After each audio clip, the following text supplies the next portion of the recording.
Yo yo yo, halo semuanya, selamat datang kembali di channel Randy Story. Di sini kita akan melanjutkan kembali perjalanan Raon di Habun Castle. Sebelumnya, Raon telah membuat kesepakatan dengan si Api Biru untuk melawan Slot. Namun, si Api Biru tidak menyangka kalau Raon akan menggunakan kekuatan si Api Biru untuk membodohi Slot dengan berpura-pura menjadi wadah si Api Biru. Nah, apakah rencana Raon ini akan berhasil atau tidak? Atau malah Raon akan dihabisi oleh Slot karena ketahuan telah menipunya. Tanpa banyak basa-basi lagi, kita langsung aja masuk ke dalam ceritanya. Setelah Raon berpura-pura menjadi wadah si Api Biru pun marah-marah karena Raon telah berkata omong kosong. Si Api Biru juga mengomel-ngomel karena dirinya tidak suka Habun Castle menjadi wilayah kekuasaannya. Namun rencana Raon masih belum selesai sampai di situ saja dan meminta si Api Biru untuk diam dan fokus saja melihatnya. Lalu Slot pun bertanya apakah benar Raon adalah wadah si Api Biru. Raon pun menjawab kalau hal tersebut benar dan saat ini si Api Biru sangat murka karena Slot telah masuk tanpa izin ke wilayahnya itu. Karena Raon masih terus bersandiwara dan mencoba menjadi perwakilan si Api Biru pun makin marah lagi. Tapi di sini Raon tidak peduli dengan hal tersebut, lagi pula suara si Api Biru tidak akan terdengar oleh Slot. Yang bisa dirasakan oleh Slot itu hanyalah amarah yang terpancar dari si Api Biru dan amarah yang hidup di dalam aura si Api Biru. Karena kemarahan itulah satu-satunya hal yang bisa Slot rasakan dari si Api Biru. Kemudian Raon pun berkata kembali, sebagai wadah si Api Biru, Raon akan menyampaikan ucapan si Api Biru dan meminta Slot untuk mendengarkannya baik-baik. Raon pun langsung marah-marah kepada Slot mewakili si Api Biru dan berkata kalau si Api Biru tidak akan membiarkan Slot bisa tidur lagi dengan nyaman. Mendengar ucapan Raon, si Api Biru pun merasa kesal dan menganggap Raon sudah gila. Sedangkan Slot malah berpikir apa yang harus dirinya lakukan karena dirinya tidak bisa tidur lagi. Melihat Slot yang sedang berpikir, Raon pun tidak menyangka kalau rencananya akan berhasil padahal Raon hanya bertaruh saja pada rencananya itu. Setelah itu, Raon pun bersandiwara lagi dan berpura-pura sedang ditekan oleh si Api Biru yang hendak turun untuk melawan Slot. Raon juga mencoba melarang si Api Biru untuk menggunakan kekuatannya hanya untuk melawan Slot. Karena seharusnya kekuatan si Api Biru digunakan untuk membuat benua tunduk. Lalu Slot pun melihat gelang yang dipakai oleh Raon dan berkata kalau dirinya percaya dengan Raon karena gelang bunga yang dipakai Raon itu pasti milik si Api Biru. Kemudian Raon pun melanjutkan sandiwaranya dengan bertanya kepada si Api Biru, apakah si Api Biru hendak balas dendam kepada Slot karena menyakiti Raon? Dan apakah si Api Biru hendak mengikuti Slot dan membuat Slot tidak bisa tidur lagi? Tapi di sini Raon juga mencoba menghalangi si Api Biru untuk melakukan hal tersebut. Mendengar perkataan Raon barusan, Slot pun merasa panik karena kalau si Api Biru benar-benar akan melakukan hal tersebut, maka Slot harus bertarung sepanjang waktu dan tidak bisa tidur lagi secepatnya. Slot pun berpikir kalau si Api Biru terus bertarung, Slot mustahil bisa tidur. Dan di antara aura kemarahan dan gelang bunga yang dipakai oleh Raon, entah bagaimana Raon bisa tahu semua hal yang paling dirinya benci. Akhirnya Slot pun benar-benar percaya kepada Raon kalau Raon adalah wadahnya si Api Biru. Mendengar Slot yang percaya, Raon pun berpikir ternyata yang diucapkan si Api Biru itu benar. Memaksa Slot mengingat kembali kenangan yang menyebalkan dan membuatnya tidak bisa tidur lagi ternyata berhasil. Semua rencana Raon berjalan sangat lancar. Setelah itu, Raon pun memperkenalkan dirinya sekali lagi kalau dirinya adalah wadah si Api Biru dan orang yang akan menjadi tubuh baru si Api Biru. Raon juga tahu alasan kedatangan Slot ke Habun Castle yang tidak lain adalah Slot tidak bisa tidur karena gelombang yang terjadi.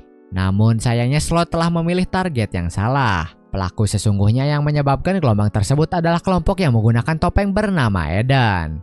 Para warga Habun Castle hanya melindungi Habun Castle dari gelombang yang Edan sebabkan dan mereka juga tidak tahu di mana keberadaan Edan. Mendengar hal tersebut, Slot pun bertanya apakah maksud Raon itu Raon tidak bertanggung jawab atas semuanya. Kalau itu benar berarti Slot tak ada alasan untuk melawan si Api Biru dan Slot juga harus segera pergi dari sana karena harus kembali tidur. Melihat Slot yang hendak kembali, Raon pun merasakan aura Slot menjadi sedikit melemah. Kalau Raon cari kesempatan, maka inilah kesempatan Raon melawan Slot. Kemudian Raon pun memulai kembali sandiwaranya dan mencoba menahan si Api Biru yang masih berniat untuk turun padahal si Api Biru tidak melakukan apapun. Lalu Raon pun berkata kembali mewakili si Api Biru kalau Slot tidak bisa pergi begitu saja setelah macam-macam dengan wadahnya itu. Slot pun menjawab kalau dirinya tidak tahu kalau si Api Biru ada di Habun Castle. Raon pun berkata lagi mewakili si api biru kalau Slot jangan coba-coba mencari alasan. Seandainya si api biru tidak ada di sana, Slot pasti sudah membunuh semua bawahan si api biru. Selain itu, Slot juga adalah demon, jadi Slot sendiri seharusnya paham kalau mata dibalas dengan mata. Slot pun berkata kembali kalau dirinya tidak membunuh siapapun. Lalu Raon pun berkata kembali kalau Slot tidak perlu membantah. Pengikut si api biru ada yang mati karena kabur dari Slot, dan yang lainnya juga terkena dampaknya hanya karena mengganggu tidur Slot. Jadi apakah Slot hendak melupakan hal tersebut begitu saja? Tapi meski Slot hendak bertanggung jawab akan hal tersebut, nyawa Slot saja tidak cukup untuk membayarnya. Jadi si api biru akan memberikan Slot pilihan. Apakah Slot mau membuang tidur yang begitu Slot sayangi atau Slot akan menyerahkan kekuatan Slot kepada Raon? Mendengar hal tersebut, si api biru pun sangat terkejut karena tidak menyangka Raon akan berani melakukan hal tersebut sampai sejauh itu. Slot pun langsung menjawab kalau pilihan itu terlalu mudah baginya. Dan di sini Slot langsung menyerahkan kekuatannya itu kepada Raon. Sementara itu si api biru yang asli sedang berusaha mencegah Slot melakukan hal tersebut. Tapi suara si api biru tidak bisa sampai kepada Slot. Setelah kekuatan Slot diberikan kepada Raon, kekuatan tersebut pun perlahan mulai menyerap ke dalam tubuh dan jiwa Raon. Kekuatan tersebut juga akan diaktifkan setelah Raon beradaptasi dengan kekuatan tersebut. Melihat Raon yang sudah menerima kekuatan tersebut, si api biru pun pasrah dan merasa seperti akan mati. Karena dirinya sangat stres tidak bisa mencegah hal tersebut. Kemudian Slot pun berkata kalau dirinya hendak kembali segera karena sudah merasa sangat ngantuk. Namun di sini Raon lagi-lagi tidak membiarkan Slot pergi dengan mudah dan menghentikan Slot yang hendak kembali. Tapi Slot yang sudah tidak tahan pun langsung mengeluarkan auranya dan berkata ada urusan apa lagi Raon dengan Slot. Merasakan aura membunuh tersebut, Raon pun sangat terkejut dan mulai berhati-hati karena satu dorongan lagi mau itu ucapan si api biru atau bukan, maka semuanya akan mati di tangan Slot. Lalu Raon pun langsung memberikan sebuah benda kepada Slot dan berkata kalau Slot harus membawanya karena Slot pasti membutuhkannya. Benda tersebut ternyata adalah Magic Stone dari Goblin King yang pernah Raon ambil dahulu di misi pertamanya melawan Eden. Raon juga berkata sebagai ganti benda tersebut, Raon ingin Slot untuk tetap di atas gunung dan jangan pernah turun lagi ke Habun Castle apapun yang terjadi. Dan jika ada gelombang lain yang terjadi, maka Slot harus mengendalikannya dan menghentikannya sendiri. Slot pun menjawab kalau hal tersebut tidak sulit baginya. Tapi apa hal tersebut permintaan dari si api biru juga? Raon pun menjawab kalau permintaan tersebut adalah permintaan darinya bukan dari si api biru. Raon juga mengingatkan Slot untuk jangan pernah muncul lagi di Habun Castle. Slot pun berkata kalau permintaan Raon itu sangat murah untuk membayar Magic Stone yang telah diberikan oleh Raon. Oleh karena itu, Slot pun memberikan sesuatu yang lain kepada Raon yang tidak lain adalah gelang berwarna hitam yang mirip dengan gelang si api biru. Slot juga berkata kalau gelang tersebut pasti akan berguna untuk Raon suatu hari nanti, jadi Raon tidak perlu khawatir. Raon pun bertanya meski akan berguna, tapi kenapa gelangnya gelang bunga? Slot pun menjawab kalau dirinya mencocokkan dengan selera si api biru. Slot juga berkata kembali kalau dirinya akan pergi dari sana sekarang, sebelum si api biru mengomel lagi yang padahal omelan tersebut adalah sandiwara Raon saja. Setelah Slot mulai berjalan pergi, tubuh Raon pun mencapai batasnya dan seperti akan tumbang. Tapi di sini Raon berusaha menahan hal tersebut sampai Slot benar-benar menghilang dan matahari telah terbit. Raon pun berpikir kalau kejadian sebelumnya juga benar-benar nyaris sangat kacau. Seandainya Raon tidak tahu apa-apa soal Slot dan seandainya si api biru tidak menerima kesepakatannya dan seandainya semua orang tidak pingsan, maka tak ada satupun rencana Raon yang akan berhasil.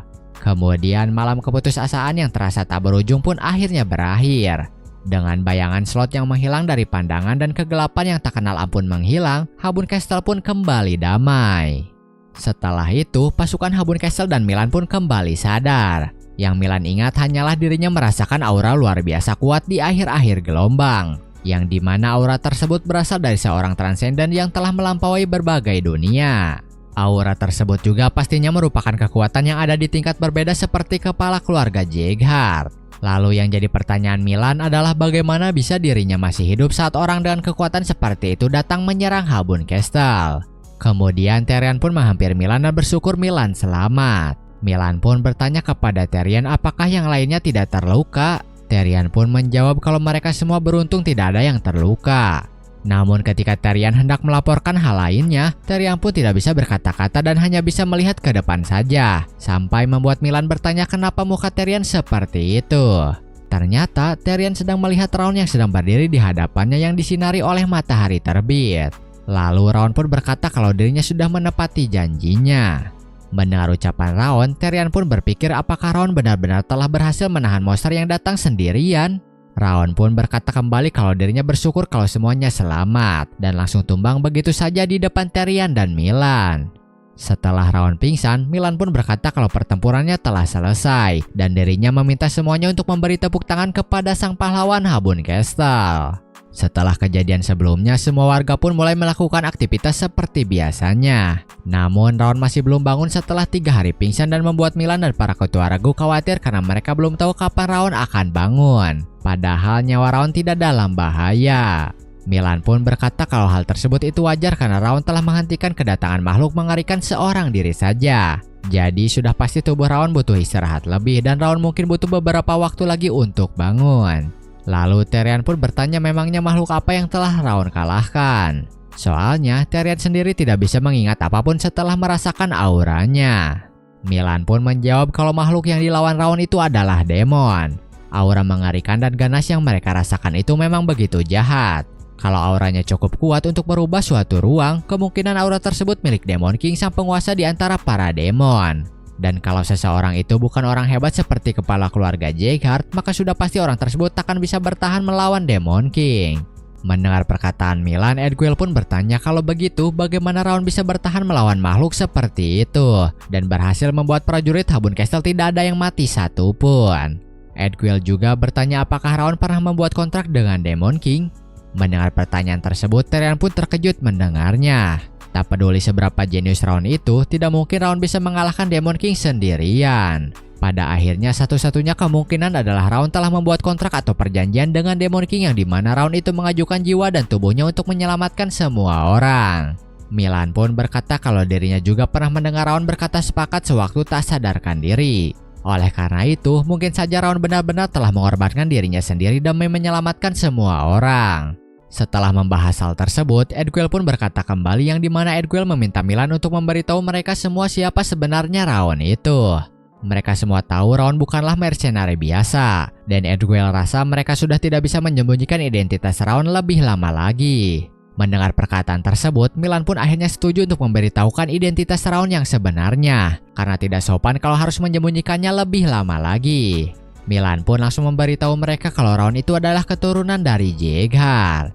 Setelah mengetahui kalau Raon adalah keturunan Jaehaert, mereka pun jadi paham kenapa Raon bisa sekuat itu. Karena yang bisa melakukannya hanyalah keturunan keluarga terkuat di benua saja. Kemudian Milan pun berkata kembali kalau lagi dan lagi Raon telah menyelamatkan Habun Castle dengan nyawanya sendiri sebagai taruhannya dan membuat hutang budi mereka kepada Raon jadi tidak mungkin terbalaskan. Oleh karena itu, sebagai gantinya Milan meminta semua orang untuk menebus apa yang telah hilang dari Raon, yaitu dengan menjadi pendukung Raon dari belakang. Di sisi lain, akhirnya Raon pun sadar kembali setelah pingsan beberapa hari. Bangun-bangun, Raon langsung merasa tidak asing dengan pemandangan yang dirinya lihat karena dirinya pernah ada di sana sebelumnya. Raon juga mulai sadar kalau pertempurannya sudah berakhir dengan baik karena tubuhnya masih ada dan baik-baik saja. Lalu Raon pun melihat ke arah samping dan melihat Yua ada di sana. Raon juga bertanya kenapa ada Yua di sana. Apakah Yua merawat Raon lagi selama Raon tertidur? Yua terlihat sangat kelelahan sampai dirinya tidak tahu kalau Raon saat ini sudah bangun. Yua itu benar-benar sangat perhatian kepada Raon selama ini. Selain itu, setelah bangun Raon juga mulai merasakan kalau tubuhnya terasa sangat jauh dari dugaannya. Padahal Raon sendiri yakin kalau dirinya bisa mati saat bertarung melawan Slot. Tapi saat ini tubuh Raon terasa baik-baik saja dan malah terasa lebih segar dari biasanya. Bahkan indera Raon juga lebih tajam dari sebelumnya. Jadi Raon pun bertanya-tanya apa yang telah terjadi dengan tubuhnya itu. Lalu si api biru pun muncul dan berkata kenapa Raon malah kebingungan begitu setelah bangun. Si api biru juga berkata kalau yang aneh itu bukanlah tubuh Raon tapi otak Raon karena Raon telah menipu Slot. Mendengar perkataan tersebut, Raon pun tidak mempedulikannya dan malah berterima kasih kepada si api biru. Karena berkat si api biru, Raon masih hidup sampai sekarang. Mendengar perkataan Raon, si api biru pun merasa kesal karena dirinya seperti sedang diejek oleh Raon. Si api biru juga berkata kalau saat ini Raon telah menghubungkan dua Demon King. Semenjak dunia diciptakan, Raon adalah orang pertama yang berhasil melakukan hal tersebut karena kebodohan Slot. Si Api Biru juga memberitahu Raon kalau soal level Raon telah naik karena dirinya telah berhasil menahan slot untuk beberapa menit. Selain itu, teknik 10,000 Flame dan Glacial Raon juga saat ini telah meningkat jadi bintang 4. Bahkan stat Raon yang lainnya juga meningkat cukup pesat akibat menang taruhan dengan si Api Biru. Sampai-sampai Raon mendapatkan titel baru karena berhasil membodohi seorang Demon King. Kemudian Raon pun sadar akan satu hal setelah melihat begitu banyaknya hadiah yang dirinya dapatkan. Hal tersebut adalah Raon mendapatkan trade slot yang dimana ketika Raon tertidur, maka stat Raon akan bertambah dan kecepatan pemulihan Raon juga akan meningkat ketika tidur. Melihat trade tersebut, si Api Biru pun sangat terkejut karena tidak menyangka hanya dengan tidur saja Raon bisa meningkatkan statnya itu. Setelah mengetahui kalau dirinya punya trade tersebut, Raon pun jadi mengerti kenapa tubuhnya jadi lebih segar dari biasanya. Raon juga merasa senang karena kalau sistem benar, maka tubuh Raon akan terlatih secara otomatis setiap 24 jam. Trade tersebut benar-benar trade yang benar-benar luar biasa. Lalu si Api Biru pun mengolok-olok slot kembali karena telah menyulitkan dirinya untuk merebut tubuh Raon. Si Api Biru juga jadi menyesal karena dulu seharusnya dirinya itu membunuh slot saja. Setelah itu, si Api Biru pun bertanya kepada Raon, sudah berapa banyak poin dari stat Raon yang meningkat selama ini? Raon pun menjawab kalau dihitung semuanya kurang lebih ada 11 poin. Mendengar Raon menyebutkan jumlahnya, si Api Biru pun terkejut. Si Api Biru juga bertanya kembali kepada Raon sampai kapan Raon akan memeras stat darinya. Raon pun tidak menjawab pertanyaan tersebut dan malah mengejek si Api Biru dengan berkata kalau stat dirinya naik ketika si Api Biru sedang marah. Kemudian Radin pun datang bersamaan dengan bangunnya Yua. Radin dan Yua pun cukup terkejut karena akhirnya Raon bangun juga. Raon pun berkata kalau mereka tidak perlu khawatir karena dirinya baik-baik saja. Lalu Radin pun memberitahu Raon kalau Raon dipanggil oleh Milan dan harus segera menghadapnya. Lalu Raon pun langsung bersiap dan langsung pergi menemui Milan. Datang-datang, Raon pun langsung dipuji oleh Milan dengan berkata kalau perkembangan Raon secepat itu, maka Raon bisa-bisa menggantikan posisinya di sana. Milan juga berkata kalau dirinya sudah banyak melihat orang jenius tapi tidak ada yang bisa berkembang secepat Raon. Kemudian Milan pun langsung masuk ke topik pembahasan utamanya dan meminta maaf karena langsung meminta Raon menemuinya setelah Raon bangun. Tujuan Milan memanggil Raon itu adalah untuk bertanya bagaimana Raon bisa mengalahkan monster yang datang seorang diri saja. Raon pun berkata di dalam hatinya kalau mereka semua tidak tahu banyak mengenai Demon King. Kalau Raon sampai keceplosan, maka mereka semua pasti akan mengira kalau Raon telah bersekongkol dengan seorang demon, bahkan bisa saja Raon dibuang dari Habun Castle karena hal tersebut. Oleh karena itu, Raon pun memutuskan untuk menggunakan cerita palsu yang tidak begitu detail. Namun belum sempat Raon menjawab dan menjelaskan, Milan pun langsung berkata kembali kalau Raon tidak wajib untuk menjawab pertanyaannya itu. Mereka semua tahu kalau makhluk yang dilawan Raon itu adalah Demon King. Dan kalau ada hal yang Demon King itu inginkan, maka sudah pasti hal tersebut adalah jiwa dan tubuh Raon. Jadi mereka semua menyimpulkan kalau Raon telah mengorbankan hal tersebut untuk menyelamatkan semua orang. Mendengar hal tersebut, Raon pun tidak bisa berkata apa-apa dan hanya bisa diam saja karena tidak menyangka situasinya akan jadi seperti itu. Di sisi lain, si Api Biru pun muncul dan berkata kalau mereka semua sangat bodoh karena berpikir seperti itu. Karena bukan Raon lah yang telah kehilangan semua itu, melainkan Slot lah yang telah kehilangan kekuatannya. Apalagi Demon King itu sebenarnya tidak ada yang meminta jiwa ataupun tubuh manusia. Lalu Milan pun berkata kembali, karena Raon telah menawarkan jiwa dan tubuhnya demi mereka, maka sudah sewajarnya mereka semua membalas budi kepada Raon. Mereka juga menghargai upaya Raon untuk melindungi Habun Castle dan pengorbanan yang telah Raon lakukan. Oleh karena itu, mulai sekarang Habun Castle akan mendukung Raon dari belakang. Jadi kalau Raon perlu apapun, maka Raon bisa langsung mengatakannya saja. Tanpa basa-basi, Raon pun langsung memberitahukan permintaan pertamanya kepada Milan. Permintaan tersebut adalah Raon ingin melaksanakan pertarungan resmi dengan Milan sebelum dirinya kembali ke Jieghal. Waktu pun berlalu dan sekarang tersisa 1 minggu lagi sebelum hari kelulusan. Selama itu, Raon sudah beradaptasi sepenuhnya dengan efek penguatan dari Slot dan berhasil menyempurnakan penguasaan teknik yang baru Raon dapatkan. Selain itu, hari ini adalah hari terakhir Raon di Habun Castle dan Raon sedang dalam kondisi yang sangat baik apalagi saat ini Raon hendak bertarung melawan Milan.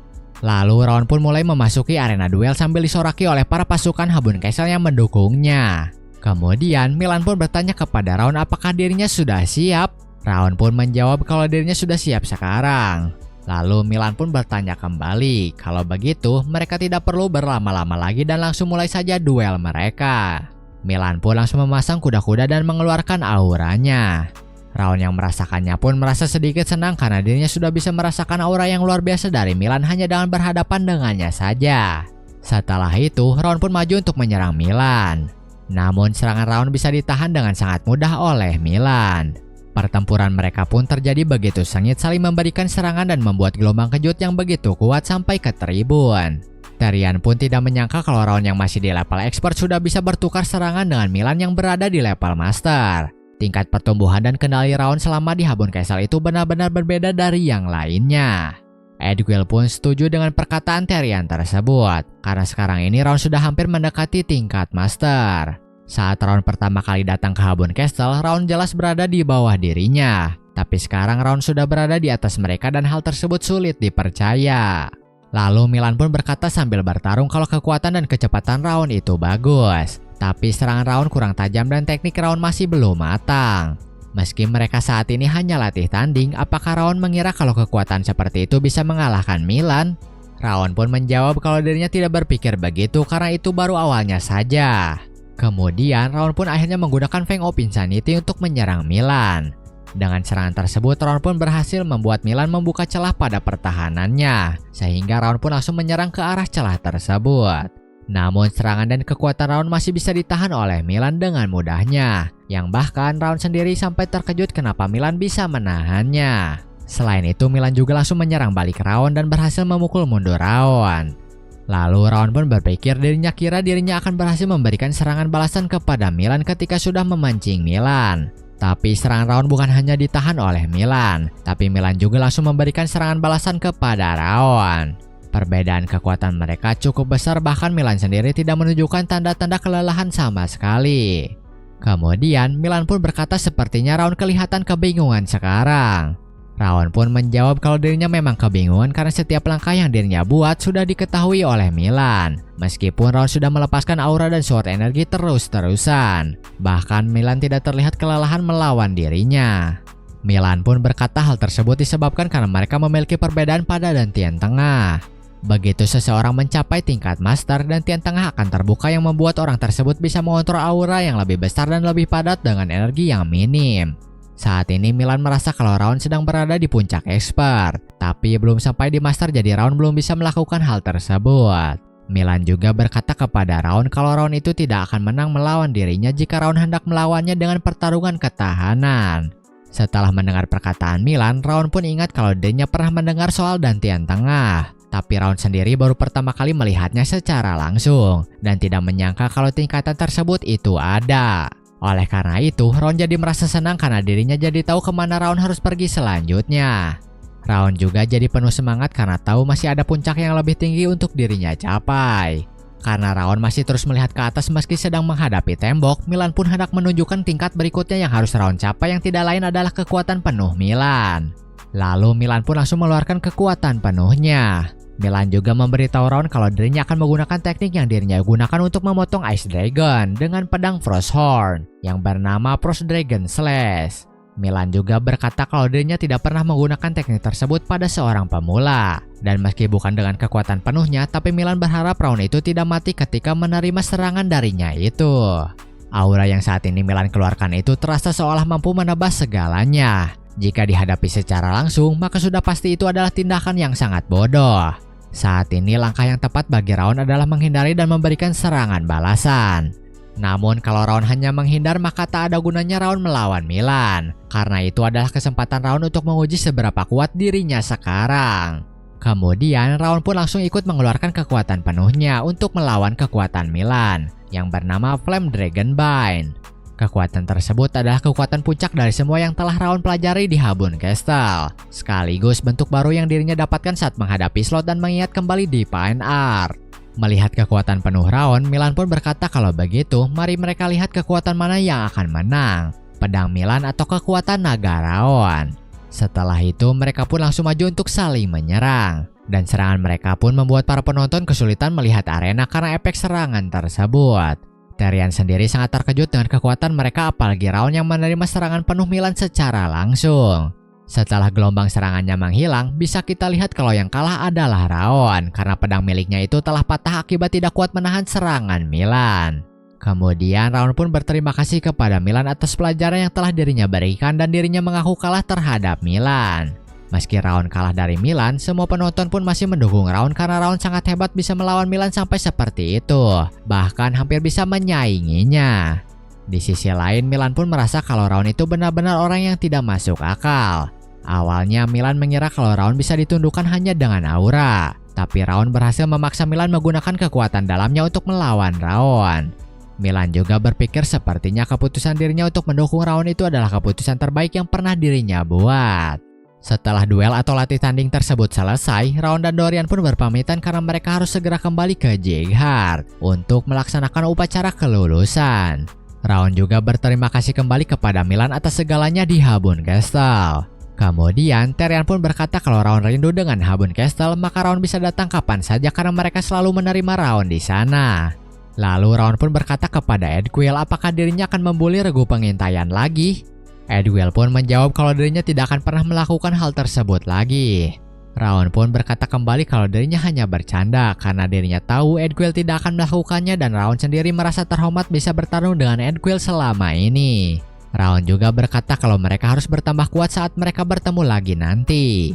Edgwill pun menjawab sambil berjabatan tangan dengan Raon kalau dirinya pasti akan bertambah kuat supaya dirinya bisa berdiri di samping Raon dengan bangga. Setelah itu, mereka pun pergi dari Habun Castle.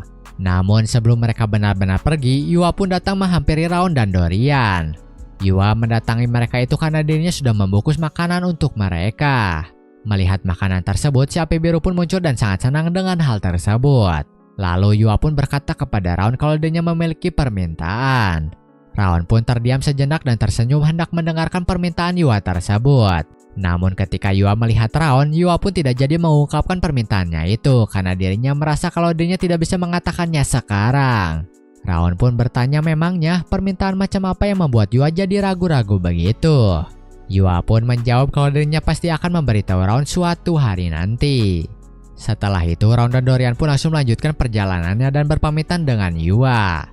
Di sisi lain, Yua pun tersenyum dan berkata kalau suatu hari nanti dirinya akan memberitahu Raon kalau dirinya ingin berjalan mengikuti Raon dari belakang. 1 tahun telah berlalu semenjak ujian kelulusan dimulai.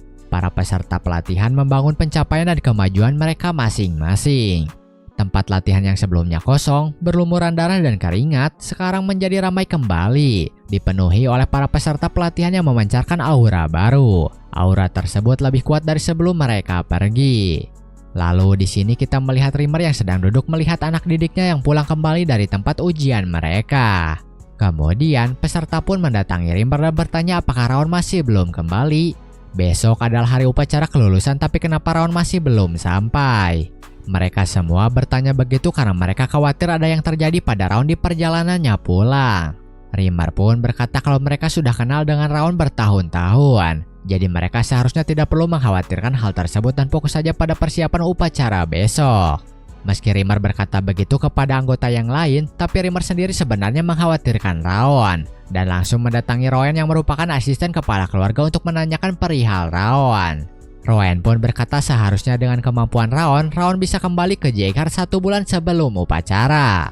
Rimmer pun berkata kembali kalau dirinya tidak bisa mencari informasi Raon sendirian karena saat ini penjagaan sedang diperketat. Bahkan setiap rute tersembunyi saja sekarang ditutup dan mereka juga menancapkan paku di langit-langit.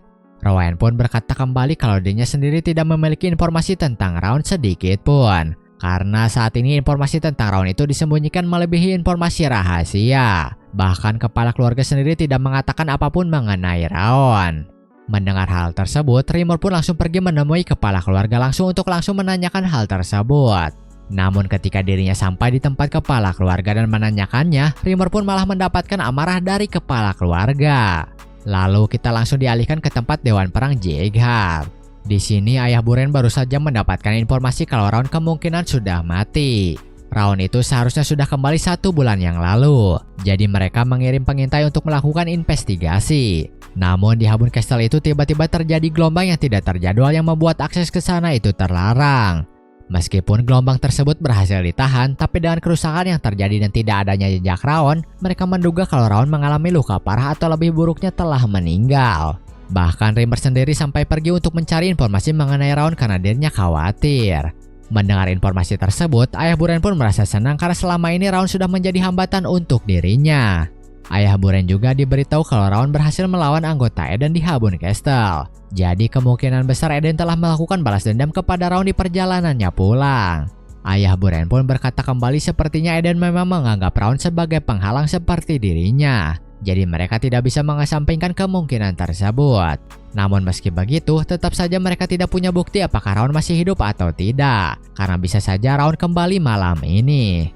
Walaupun begitu, Ayah Buren masih merasa senang karena ujian kelulusan itu tidak seperti sebelumnya. Tes kelulusan kali ini itu mengharuskan Rimmer untuk memberikan laporan tahunan mengenai anggota pelatihan kepada keluarga Jaeger. Dan berdasarkan hal tersebut, maka bisa diputuskan apakah anggota pelatihan tersebut bisa dipromosikan menjadi seorang swordman atau tidak. Proses tersebut juga memakan waktu berhari-hari, terkadang sampai 1 minggu. Oleh karena itu, karena upacaranya dimulai besok, meski Raun kembali malam ini, Raun tetap tidak akan bisa lulus. Ayah Buren pun jadi tidak sabar melihat wajah Raun yang murung dan putus asa setelah gagal dalam ujian kelulusan seandainya Raun benar-benar kembali malam ini. Ayah Buren juga meminta asistennya itu untuk segera melaporkan informasi mengenai Raun segera jika ada informasi baru mengenainya. Setelah asistennya itu pergi, Ayah Buren pun tersenyum karena dirinya merasa senang dengan situasi yang sedang menimpa Raun.